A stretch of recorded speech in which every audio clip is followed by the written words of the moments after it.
নমস্কার, আমি সৈমন্তী দাস।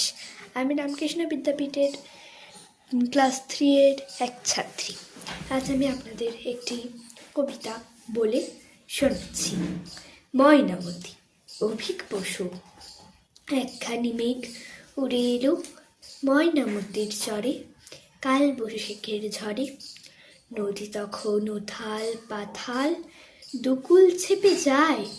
সাগরটাকে আয় আয় আয়। মেঘ বলল থামো, বুক ফেটে যায় দেখে তোমায়, করো না পাগলামো। মেঘের কথায় ময়নামতি এবার ফসে ওঠে, করসতি তুই রোগ বিগতি চোখ রাগাটের চোটে।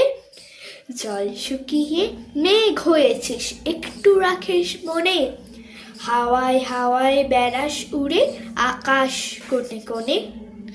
মেঘ বলল তাই, তবে যাই যাই যাই। আকাশ ঘন ঘটা, সারা আকাশ ছেয়ে গেল মহাদেবেরই জটা। নমস্কার।